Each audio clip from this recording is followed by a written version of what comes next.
Any doubts as such? Not right off, Swamiji. I think we discussed a little bit last time, but yeah, I think fairly clear. We also have some new joinees, I think. Yes, I mean, Maybe there are to some give some people who background. attends my different classes. Okay. So then it's Yeah. okay. Otherwise, you can give us some background and then we can start. Mhm, mhm.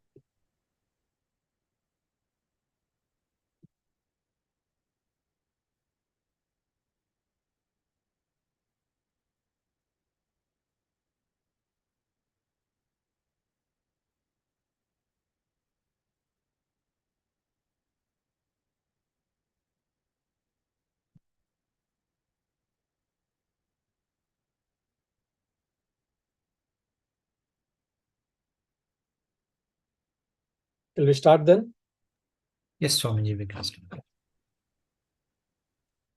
Jananeem Sharadam Devi Ramakrishnam Jagadgurum Padapadme Tayo Shritva Pranamami Muhurmuhu Namah Shri Yatirajaya Vivekananda Suraye Satchit Sukaswarupaya Swamine Tapaharine.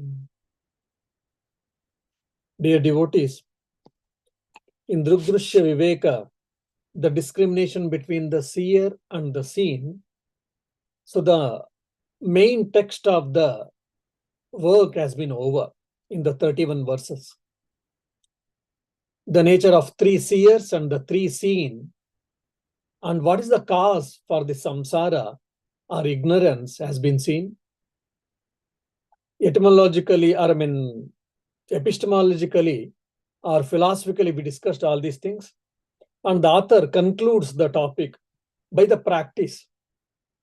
So when the knowledge has to be the part and parcel of our life, the knowledge has to be absorbed and it has to be put into practice. So what are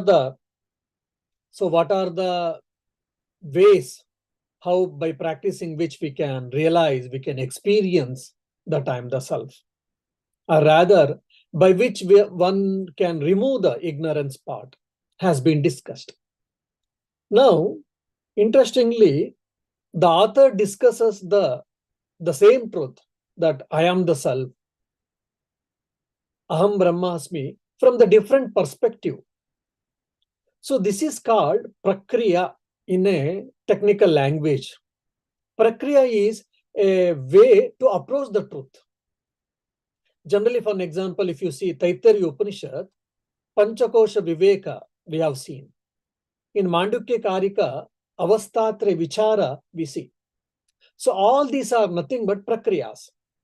In Panchadashi, which is attributed to Vidyaranya, there are 15 types of prakriyas has been discussed. So the prakriyas are nothing but the way to realize or to experience the self or to remove the ignorance. So we have got misconception at the cognitive level or with our understandings. So we have to correct it. For this, the intellectual gymnasium or the intellectual exercise are correcting the thinking. For this, the prakriyas are meant. Now, in the Drik Drishya Viveka, till now the prakriya was, I am Drik, never the Drishya. Drik and Drishya. First, it started with the empirical world is the Drishya, and the sense organs are the Drik, the seer and the seen. Then, one step further, the sense organs become the Drishya, and the mind becomes the Drik, the seer. Then, afterwards, the mind becomes the seen Drishya, and the self or the Atman or the Brahman becomes the Drishya. This we have seen. So this is what Adhyaropa Apavada, superimposition and desuperimposition. So if you understand this Adhyaropa Apavada Prakriya, then the whole Advaita Vedanta teaching, more or less you can understand. The thought process through which the Advaita Vedantins explain to reach the self, to experience the self, or to remove the ignorance, you will understand. Now, author is taking a a new creative approach.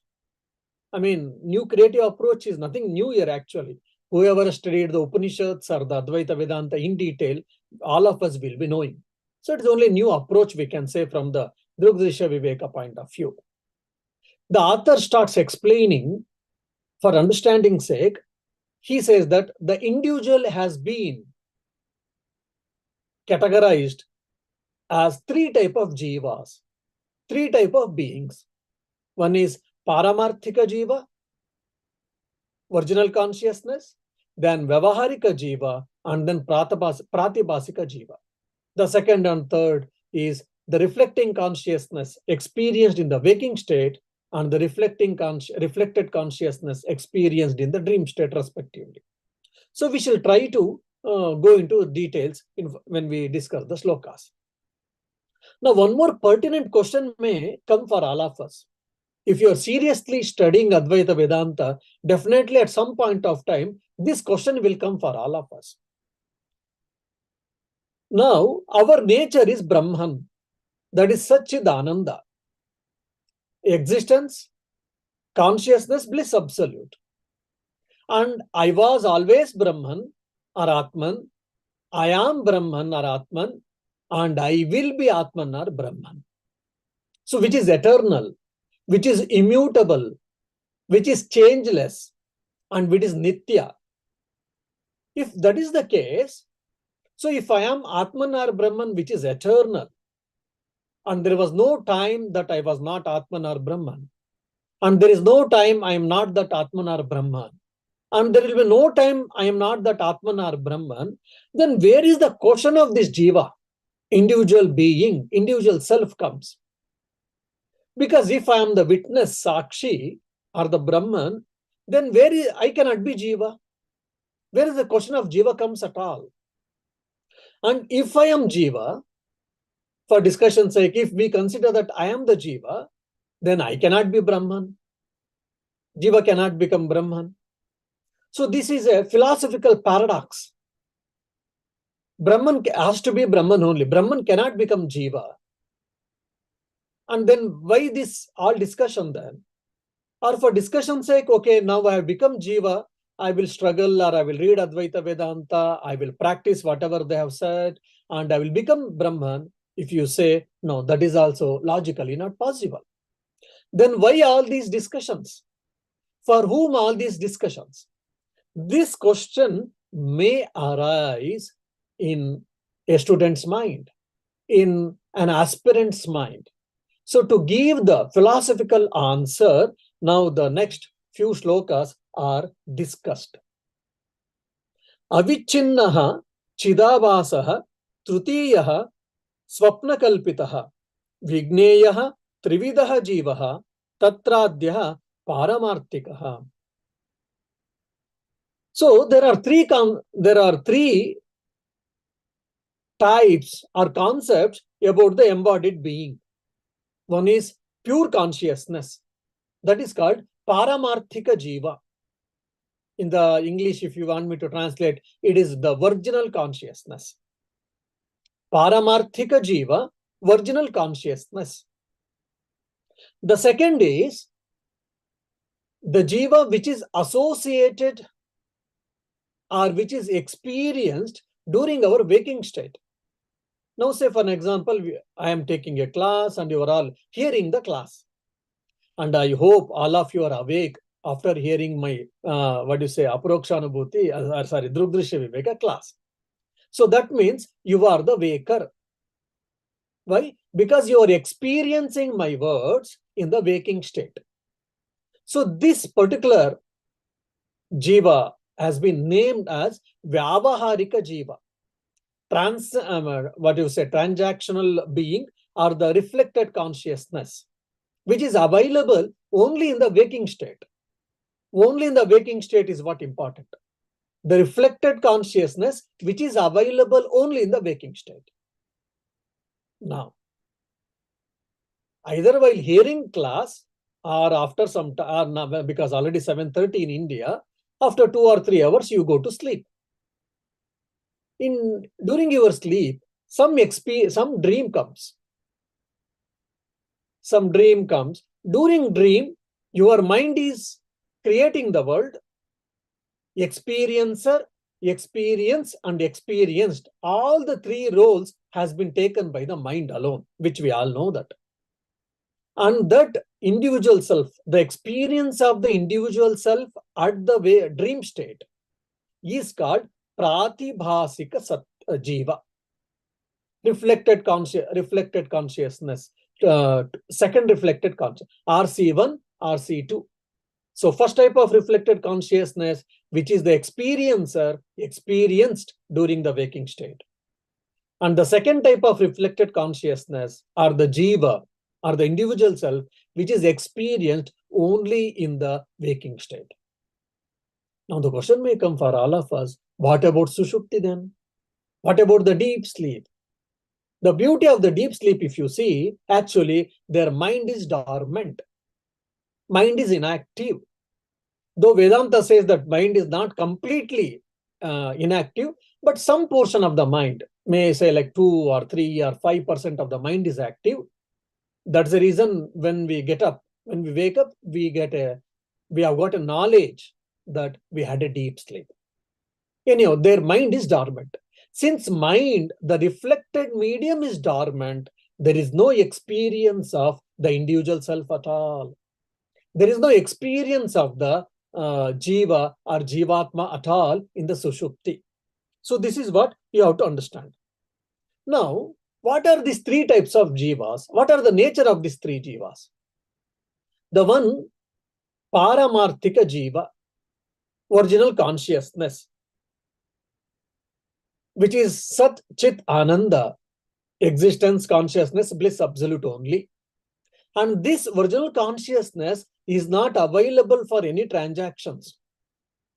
Now I am thinking and talking, and you are hearing, and your mind is processing the information. You are trying to understand. Some doubts might have come. Some questions may come in your mind. All these transactions are happening. But with respect to original consciousness, paramarthika jiva, no transaction is possible because it is not at all available for any transaction.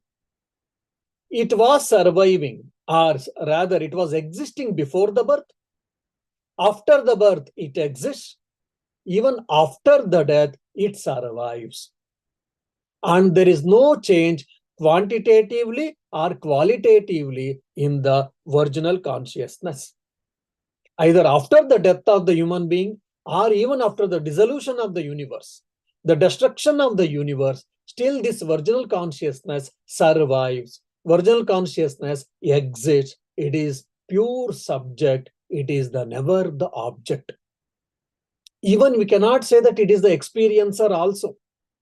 Because the moment when I say it is experiencer, then the experience and experienced comes into picture, which is the part of Dvaita duality. So even it is not even the experiencer, we can say. So this is called paramarthika jiva, which is our real nature, inherent nature or real nature. Then, when the sun reflects on the mirror, we see the image of the sun. So similarly, the mind is the mirror here, which is a reflecting object, reflecting medium. So the light of the consciousness has been, when it has been formed or fallen on the mind, the individual self or the concept of individuality has been experienced. And the experience of the individual self, which is available in the waking state, Jagrada Avastha, is called Vyavaharika Jiva. Vyavahara, transaction. So the jiva which is available in our day-to-day transactions is called Vyavaharika Jiva. Means the reflection of the consciousness is which is available in the waking state or Jagrada Avastha is called Vyavaharika Jiva. This you have to understand. Now, you had a dream. In the dream, suddenly, again, you were so good student, you were very seriously, you heard my class and you cogitated and thinking Drik Drishya Viveka, you went to sleep. Then in the sleep also you got a dream that, okay, you were attending a Vedanta class. So Vedanta class dream. There you are sitting and you are experiencing the Vedanta class, or you are listening to the Vedanta class, and the information is been processing in the Vedanta about the Vedanta class in your mind. Now the mind has taken the role of experiencer, the act of experience, and the experienced. Experienced is a Vedanta subject. All these three roles has been taken by your mind alone, because your sense organs and physical bodies are rest. Only your mind is available. Your mind is taken the role of all these three things: experiencer, experienced, and an act of experience. So there also the concept of individuality or the experience of individuality appears, experienced in the waking state, in the dream state. So the person who is experiencing the individualness in the dream state alone, only in the dream state, is called Pratibhasika Jiva, second reflected consciousness. Now, again, the author's intention is to remove this RC1 and RC2 and to make us understand the original consciousness alone is true. That is his intention. For that, slowly is building up this castle. Then once he builds up, then afterwards he destroys it. Just like when we are small, when we were children, probably we used to go to the fields and using the mud or the soil and available piece of stones, we used to build small houses or temples or whatever. And we used to play. And when there was a time or when there was a call from the parents, come, there's a time to come and sit for study or reading or for lunch or dinner, then we used to break that, the mud house, and we used to go back. We ourselves, we built it and we don't bother to destroy it. We collapse it, we smash and we go back. So like this, the Vedantin builds this thinking, or rather the concept of the world and other things, and afterwards he destroys. Why?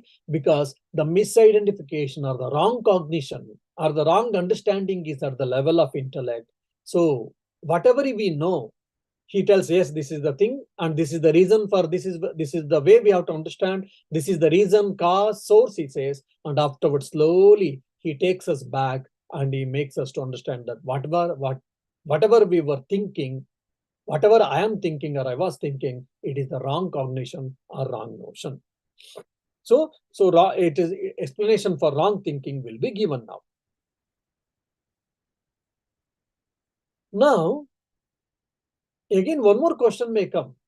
Okay, we are original consciousness. We are Paramarthika Jiva.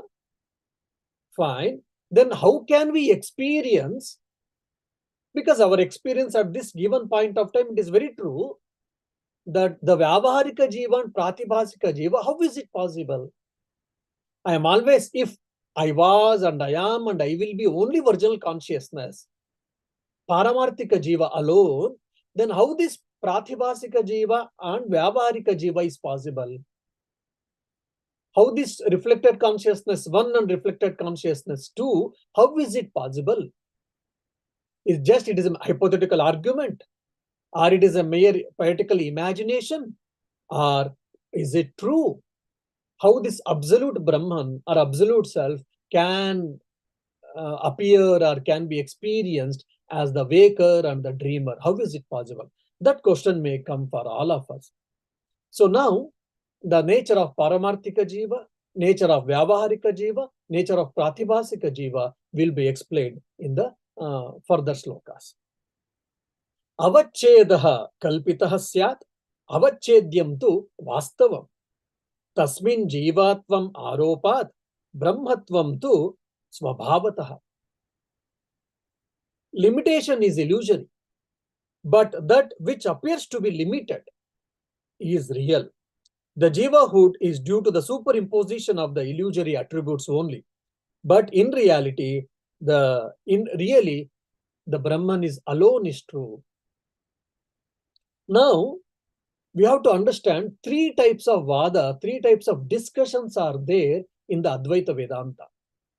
Pratibimba Vada, Abhasa Vada, and Avachcheda Vada. These 3 things we have to understand. just I will give in a very simple way. We can go in detail and 2 or 3 hours we can discuss on this itself, but just I will give a mention. Now, Avachedavada. This is the later, though it is available in Mandukya Karika, but this has been propounded by Vachaspati Mishra, who belongs to Bhamati school.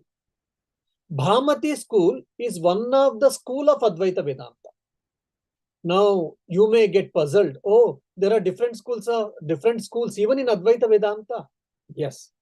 Bhamati, Vartika and Vivarna, these are the 3 main schools which are there in Advaita Vedanta. But if you see, their main philosophy is same. There are only subtle differences with a few points. So that's why it is not very explicitly told or defined or discussed. Only when we read Advaita Vedanta deeply with commentaries and sub-commentaries or in a academical way, then only these things are discussed. Otherwise, for a layman who would like to understand Advaita Vedanta, for him, definitely it doesn't matter much. So you not to too much get puzzled or boggled about it. So this Avachedavada has been propounded by Vachaspati Mishra, who belongs to Bhamati school. And this Avachedavada basically is, I think it is based on the Mandukya Karika's views. And these 3 schools, Avachedavada, Pratibimbavada and Abhasavada, all these 3 schools' views, some are in some or other form, we'll be able to see in the Shankaracharya's commentary on the Brahma Sutra Bhashya also. But Avachedavada mainly it has been taken by Mandukya Karika. In Avachedavada, what the persons, or the philosophy say that Jiva is avidya avachinna chaitanya. Means the ignorance associated with the consciousness. This is what they explain the Jiva. Who is individual being? Who is the individual self? If at all, for discussion's sake, if you accept there is an individual being, we are all, every one of us, we are all individual beings. For discussion's sake, if you accept it, then what is the nature of that? If you say consciousness associated with the ignorance. So, Chaitanya plus Agnanam. That's all. Simple way. Chaitanya plus ignorance is what Jiva. Okay. Then what about God? When the Brahman plus Maya is what? Ishvara. Maya avachinna chaitanya say. Like avidya avachinna chaitanya for Jiva, for Ishvara they say Maya avachinna chaitanya, that is Maya associated with the consciousness. Consciousness or Chaitanya plus Maya is what? Ishvara. Now, if you see in the both the things, Chaitanya is common factor. Avachinna is also associated, is also common factor. Only the difference is one is Maya, the other is Avidya.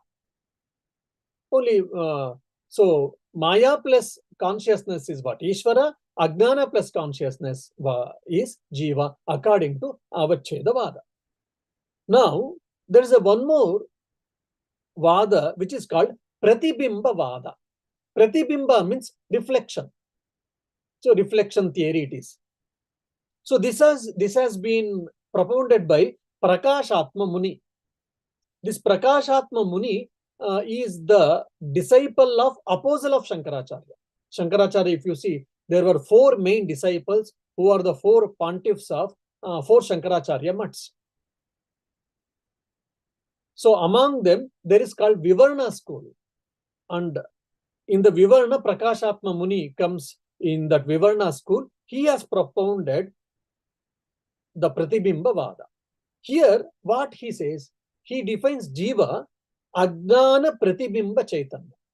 So there Agnana Avachinna Chaitanya, here Agnana Pratibimba Chaitanya means the Avidya reflected consciousness. They are associated, here reflected. Again, consciousness plus ignorance is what Jiva. So again, same structurally, in root it is same, but there are very minute differences between Avachedavada and Pratibimbavada. So it is reflected consciousness. Avidya, reflected consciousness. is what Jiva according to Pratibimba theory. Then what about Ishvara? These people say there is no separate Upadhi. There is no separate limiting adjunct for Ishvara according to these people. They only say it is the consciousness alone. So somewhere, some of them, they argue that no, only consciousness cannot be there. Consciousness plus Maya, if it is there only, he can be called as Ishvara. Then only he can do the creation and sustenance and the dissolution, they say. But technically, traditionally accepted view is, in the Pratibimba Vada, for Ishvara, there is no Upadhi or limiting adjunct is being given like Agnana or Maya. Now, Abhasa Vada. Abhasa is what? Appearance, actually. Abhasavada has been given Vidyaranya Muni or Sureshwaracharya. This is called Vartika school. So Vivarna, Vartika and Bhamati. So this Abhasavada is from Vartika school, which has been propounded mainly by Vidyaranya based on the teachings of Shankaracharya and Sureshwaracharya, who is the first pontiff of the Shringeri Mutt. We all know that. Now, how do they define Jiva? Avidya plus Abhasa plus Chaitanya. Means consciousness plus ignorance plus reflection, or technically speaking, appearance. Then what about Ishvara? For them, Chaitanya plus Abhasa plus Maya. So if you see, Chaitanya and Maya, Chaitanya and Avidya is a common factor in all these three things. Only Avachinna, Pratibimba and Abhasa. Only these three things technically they are differing. Now, many the Pandits of Advaita Vedanta, they argue that Advaita Vedanta and Shankaracharya's teachings are very near to Abhasavada. They are very near to Abhasavada. Second comes Pratibimbavada. Third comes Avachedavada. Again, these are all intellectual speculations and a lot of, when you go for debates and all, these things comes. But just I am giving a very, in a brief, in a very pithy manner, these three things. So this, if you understand, you'll be able to understand the particular sloka now. So now here, author is saying that the limitation is illusory. The limitation is illusory means what? Whatever the so-called individual self, the Chaitanya which has been limited by the limiting adjunct called Upadhi, the adjunct or Upadhi is what? Agnana, the ignorance, all the so-called limiting adjunct or limitation and the self, individual self, all these things are illusory. And how this individual being has been appeared or has been experienced, if you see, these three schools or these three vadas comes into picture. Then what is real? The virginal consciousness, which is got substratum, or the Brahman or the Atman, that alone is the real. The Jivahood, it is only due to the superimposition of the illusory attributes. Just I will take an example. We are all human beings. That is our inherent nature, at least for discussion's sake. Now, when I am traveling along with my friend, I am called traveler. When I am working for a company, then I am called employee. Then when I am looking after my family, then I am called either family person or the parent. Then I own the land or I own some property, then I am called owner. Then in a group, if I am doing fine jokes, then sometimes I may be called as a joker. So owner, joker, parent, employee, traveler, so many upadhis, so many names has been given. But all these things are temporary. But I as a person is the only reality, at least at given point of time. Or for some more time, for at least at given point of comparatively, I as a person is the alone is real. Then all these upadhis, so-called paraphernalias, these are limiting adjuncts. They are not real. They are mere appearance. Of course, they can have some functional values for all that. We don't say no, but they are not in real.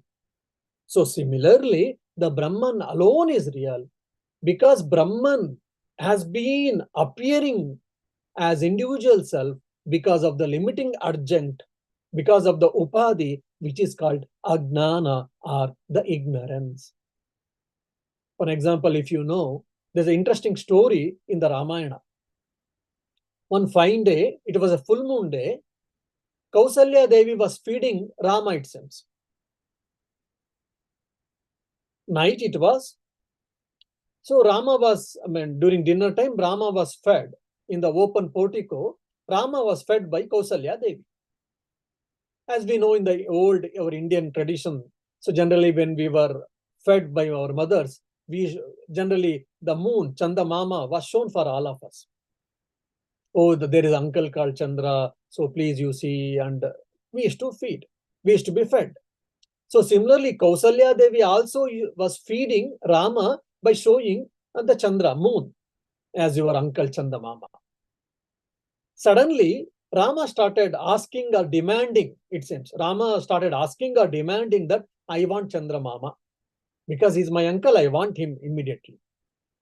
And Kausalya Devi was in fix. Kausalya Devi said, no, my dear, he's very far. He's very busy. He cannot come now. He has got a lot of work, blah, blah, all these things. But he was very stubborn at that time, which is unusual. Rama was very stubborn. He was bitterly crying. And he's saying that whatever it may be the case, I want Chandra now. I want my uncle Moon. Then Kausalya Devi was little, she got into problem. Then what to do?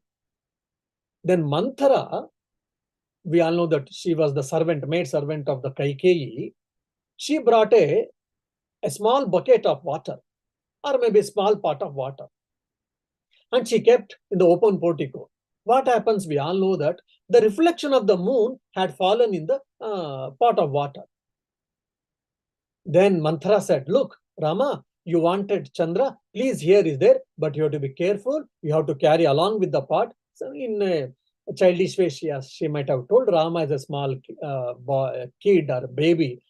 He has accepted, okay, I have got the Chandra. So actually there he didn't get Chandra, only he got the reflection of the Chandra. Now the reflection of the moon in the water, is it real or unreal? It is unreal only.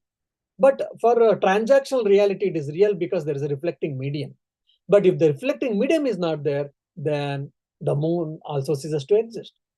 Did really moon ceases to exist? Moon got destroyed? No. Only reflecting medium got destroyed. Otherwise, it is not so.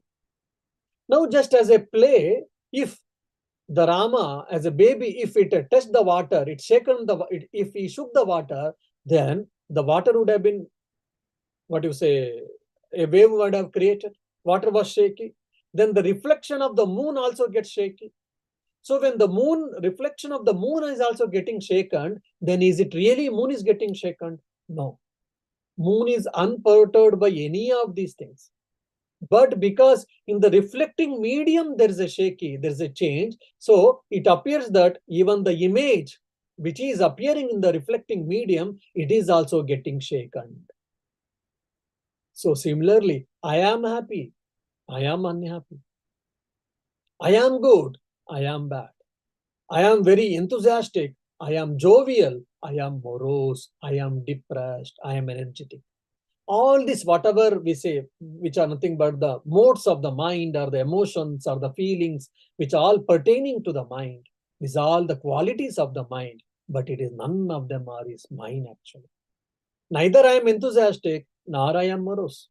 In reality, neither I am happy, nor I am unhappy. Why? Because I am beyond, I am blissful in my nature.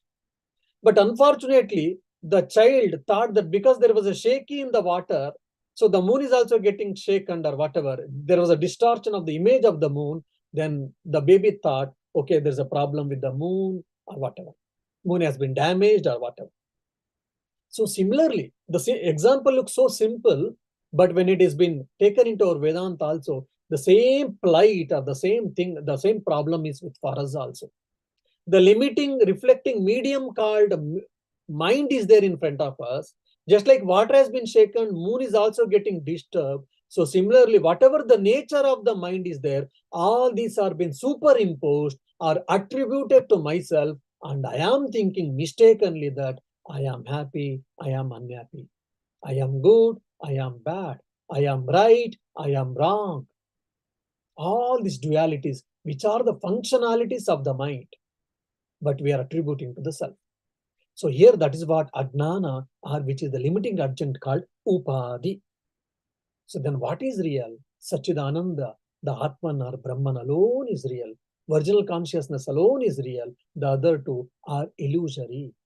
So the limitation, whatever you, either you say avacheda, you say, or pratibimba, you say, or abhasa, you say, whatever you say, you may call by the name, but all the three are illusory. The virginal consciousness as the pure awareness, pure existence, unalloyed bliss, that is the only reality.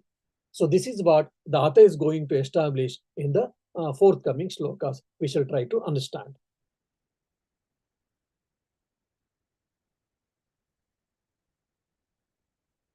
Avachinnasya jivasya purnena brahmanaikatam tatvamasyadi vakyani jagur netara jagur na itara jivayoho.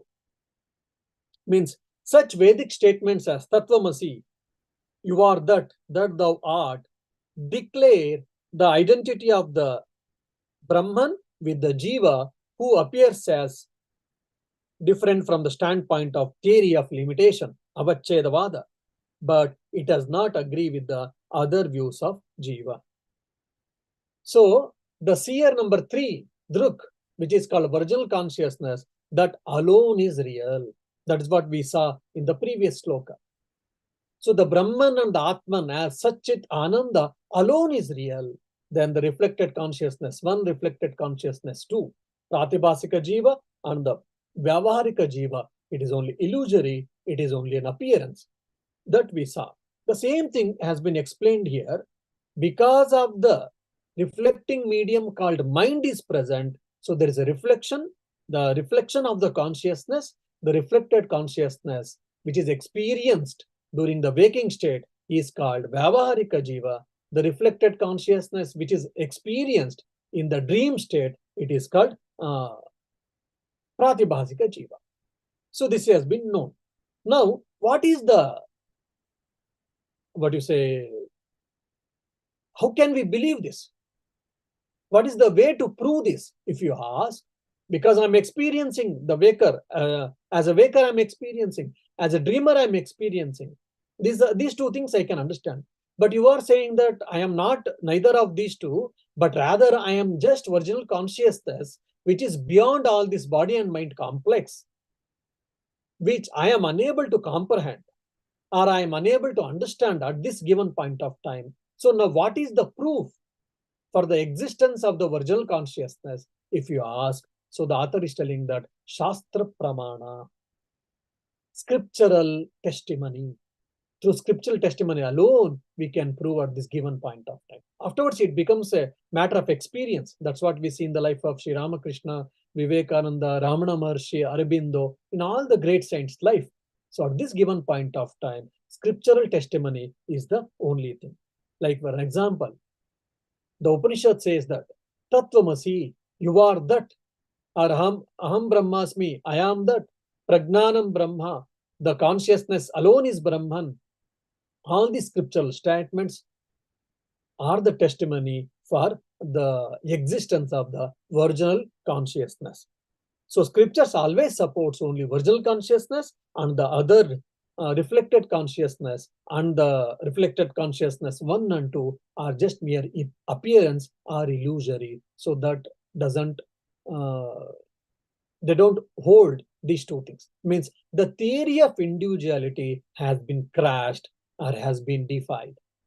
And the beauty is, Swami Vivekananda, in one of his lecture on Vedanta, he defines individuality. When we say, what do you mean by individuality? Oh, I am so and so. I am X, you are Y, he is Z, she is A, and A, K, B, like that. We have got experience of individualness. We are separate from one to one, from person to person, from thing to human being. So this is what experience ourselves, so that's what individual experience or individuality we feel. But Swami Vivekananda gives the definition, interesting definition, based on the Upanishads, that individuality means indivisibility. What a beautiful statement. Individuality means it is indivisibility. You have to think about on this particular statement of Swamiji a little more. Then why it is superimposed and how it is superimposed, which is the role of the Maya or which is the action of the Ajnana, which we will take in the next class from the 35th verse. Om Shanti Shanti Shanti Harihi Om Tat Sat Shri Ramakrishna Arpanamastu. Yeah, if you got any questions, I'll be happy to answer. Swamiji, the Paramarthika Jiva, is that Brahman only? Why have Yes, they create Brahman another? Why create one more? Yes. Yes, Why add again, to the? because for discussion sake only it has been told. That's the reason I told in beginning itself. Paramarthika Jiva is what? Original consciousness. Either you say Atman or Brahman. Brahman. So still to reduce the confusion. Original conscious Paramarthika Jiva or original consciousness or the Brahman, you can say. Now, why did Paramarthika Jiva, why it has told? Why not Brahman? The question comes. Yes, because now the Jivahood has been discussed. That's why at that given point of time, it has been discussed or it has been taken as Paramarthika Jiva. That's why it is called Paramartha. Paramartha or Paramartha, which is absolute. In one thing, I wanted some clarification between Pratibimba and Avachetavada. Both were about reflection, but you all used three are reflections only. Yeah, but one is you used ignorance as the. No. So ignorance and the Chaitanya, Avidya and Chaitanya is common. Correct. Okay. Now, for an example, in the Abhasa, it is what? Appearance. Okay. In the Pratibimba, it is reflection. In the Avacheda, it is associated.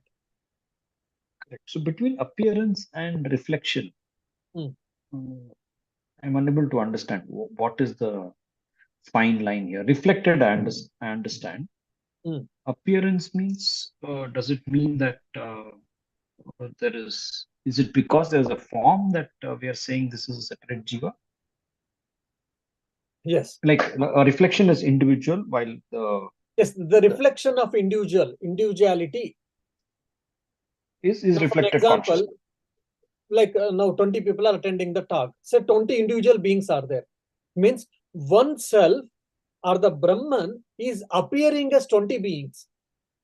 How it is appearing? Chaitanya plus Ajnana. Because of the Ajnana, we are thinking that we are all individual. We are all separate. Okay. Now, Chaitanya with the reflecting medium called mind. Chaitanya with mind, reflecting medium. That's why it is appearing.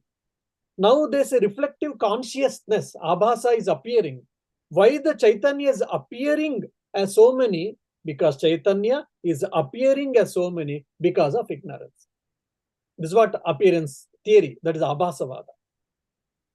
Then Pratibimba Vada, if you say, oh, it is Chaitanya is reflected in the reflecting medium, that's why it is appeared as so many. Now, the technical things which probably can mind-boggling that I all didn't bring. So only I've oversimplified these three vadas actually. Then they also go to extent of discussing where is the center point for the existence of the ignorance. Locus of the ignorance. Then the next question comes. There only these people, they differ each other.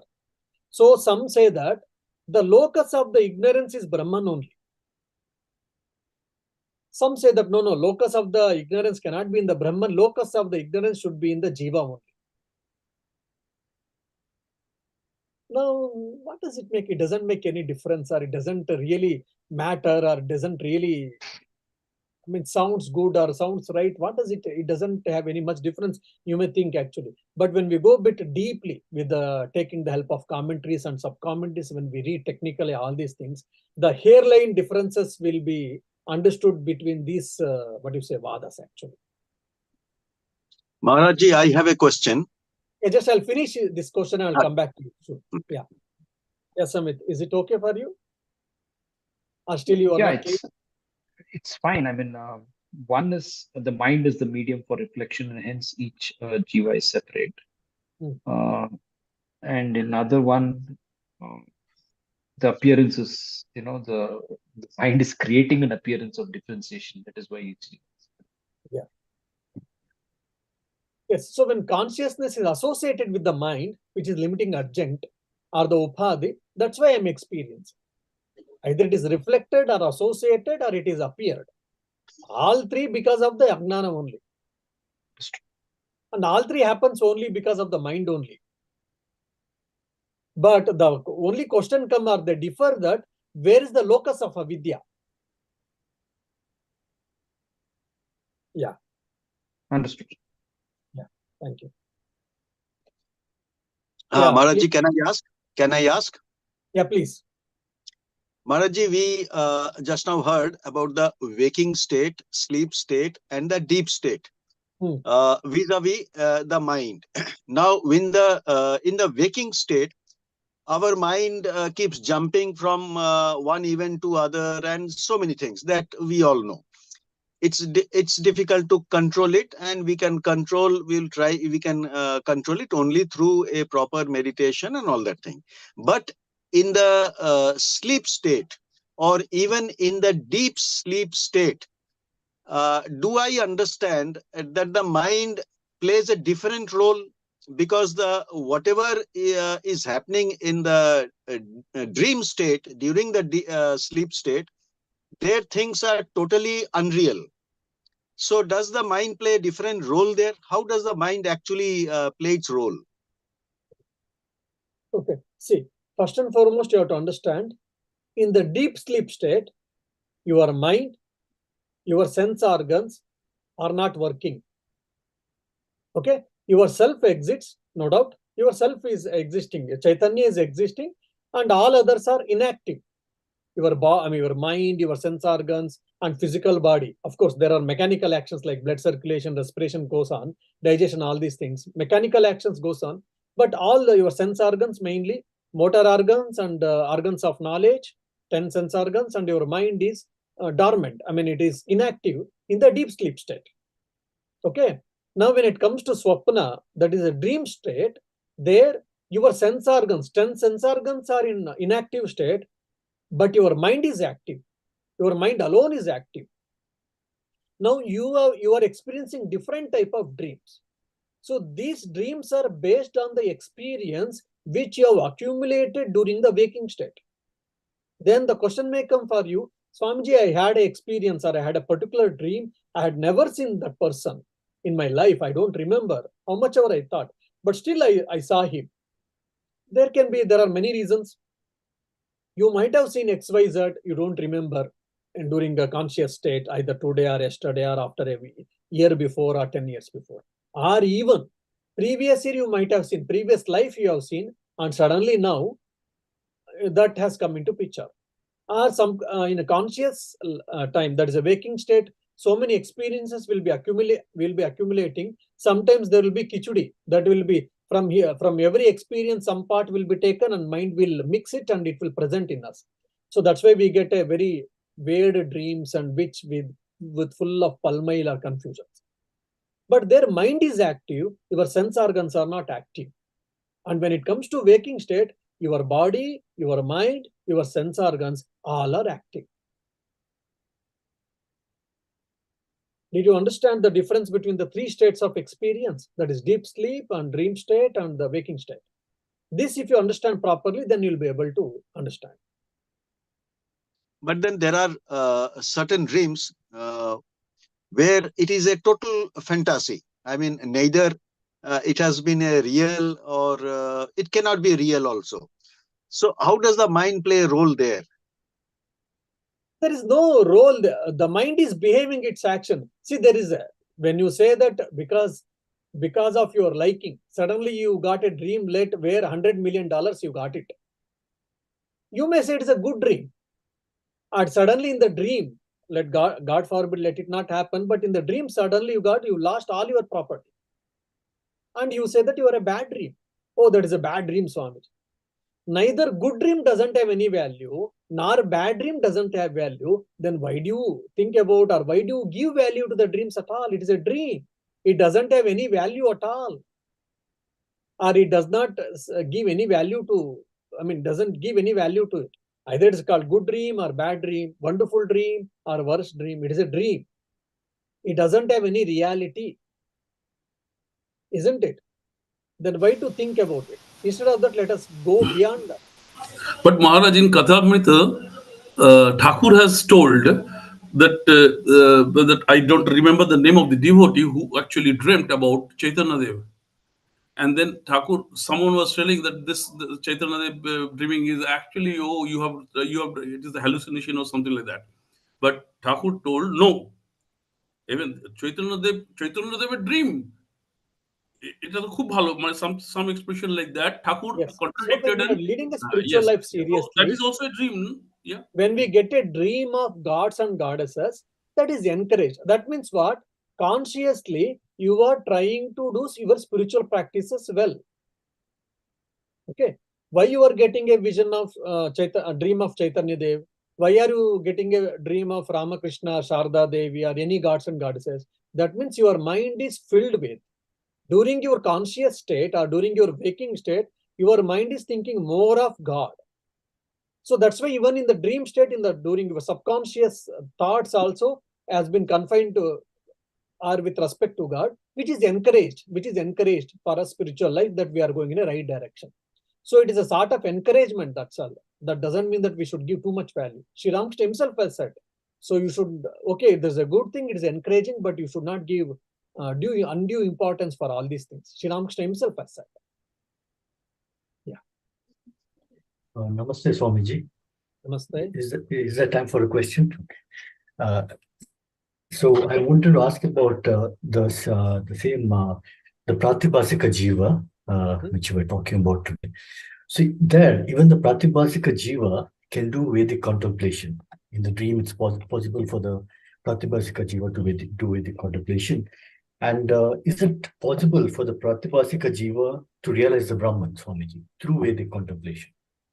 No.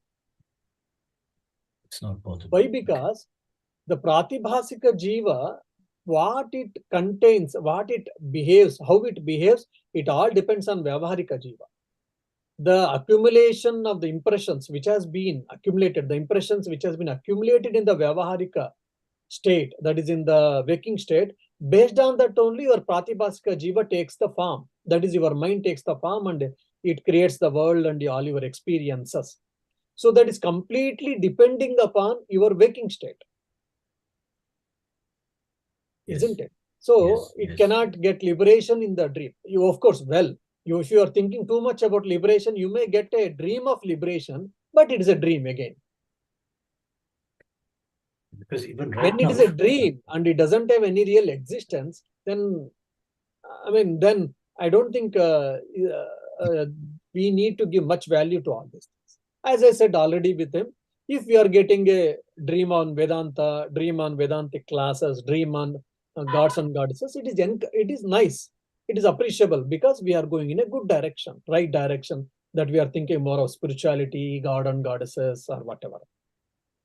That's all. That's all value you can give to it for the dreams. Correct. And more than that, I don't think you should give any value to all these dreams. Because according to certain Vedic arguments, there are just two states, dream state, because they just totally eliminate. That's where I say always you should not mix things. Okay. You should not mix things. When we are discussing Advaita Vedanta, what Advaita Vedanta says and why it says, how it says, we have to understand. Tantra says this, Madhvacharya says this, Ramacharya says this, Nimbarka says this. If you keep on coming, then you'll get buffled, you'll get confused.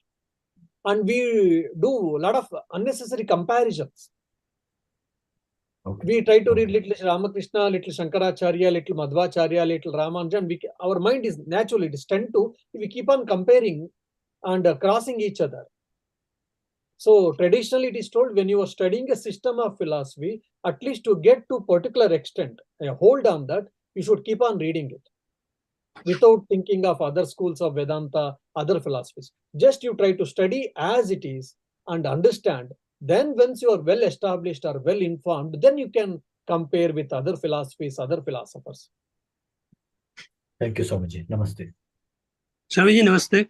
I have a question. May I put it? Actually, Yeah, what I understand from this deliberation is that your consciousness and your mind is different.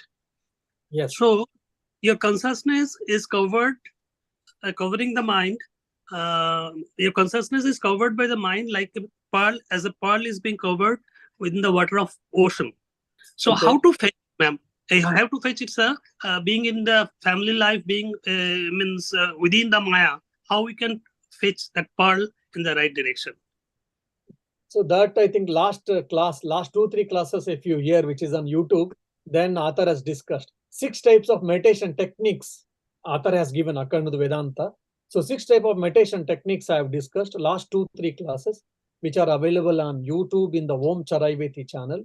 If you listen to it, definitely you'll get it. But just 2-3 points. This is where Karma Yoga, Bhakti Yoga, Jnana Yoga, Raja Yoga, Dhyana Yoga, all these things comes into picture.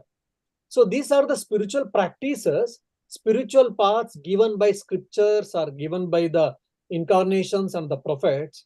By practicing it, we will be able to get the pearl. We'll be able to hold on to the pearl alone, or we'll be able to experience I am that self, I am that original consciousness or whatever. I mean, just in a simple way, if you want me to say. Thank you, Swamiji. According to the Advaita Vedanta, what is the way out? 6 types of meditation techniques has been discussed, which already I have discussed in the last 2-3 classes. You can go and listen to the talks which are available on Om Charaiveti. Definitely, Swamiji. Definitely, I will be saying. Thank you. I have put the YouTube link for class 13. Mhm. If you see class 13, you can see the previous ones. Yeah. Thank you, sir. Thank you. That's all I believe. Thank you so much. Ramaji.